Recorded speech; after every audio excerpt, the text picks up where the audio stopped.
बाबा साहब ने ये बताया मेरे पिताजी को, मेरी मूर्ति बना के आपको क्या मिलने वाला है, आप बनाइए महात्मा गांधी, पंडित नेहरू और अन्य नेताओं की, क्योंकि उनके पीछे बिरला जी, टाटा जी जैसे, जिसको कहते हैं कि व्यापारी वर्ग, इंडस्ट्रियलिस्ट, सब उनके पीछे बैकिंग में है।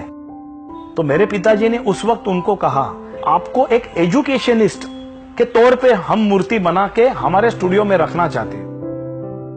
तो उन्होंने अपॉइंटमेंट दी और स्टूडियो में आए और उन्होंने, मेरे पिताजी ने मूर्ति चालू की। आधे घंटे के अंदर जोर से बरसात आ गया। बरसात आया वैसे बाबा साहब कुर्सी पे से उठ गए और उन्होंने मेरे पिताजी को कहा कि मुझे अभी तुरंत जाना पड़ेगा, क्योंकि ओवल मैदान में उनकी गरीब बच्चों के लिए, जिनके पास में किताबें नहीं, उनके लिए लॉ की किताबें वो रखते थे। बरसात बढ़ गया तो किताबें खराब हो जाएगी, इसलिए वो तुरंत वहां से निकल गए।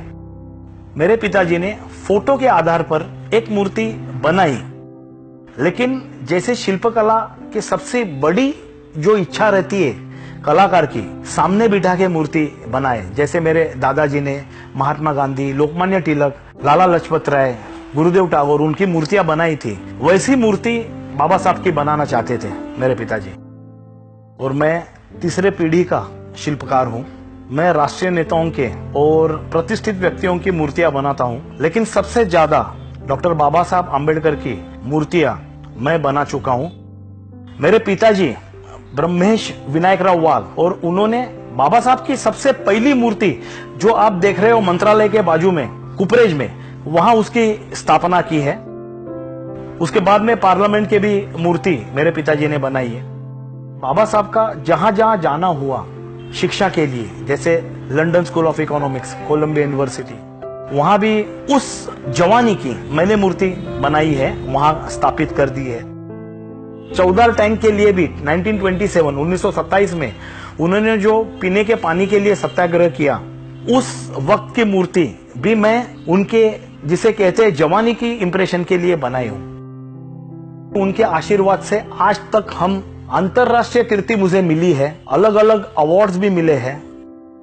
अभी 1959 से जो कार्य चालू था, आज 2017 तक 1000 स्मारक शिल्प हमारे स्टूडियो से बन चुके हैं।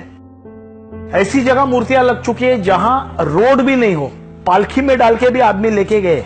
40 साल पहले जो मूर्ति बनी थी, मेरे पिताजी ये भी कहते थे, जो ऑर्डर देने आते थे गांव से, उनके पांव में चप्पल भी नहीं रहती, लेकिन उनकी भावना इतनी बड़ी रहती कि हमारे गांव में बाबा साहब की मूर्ति जरूरी है।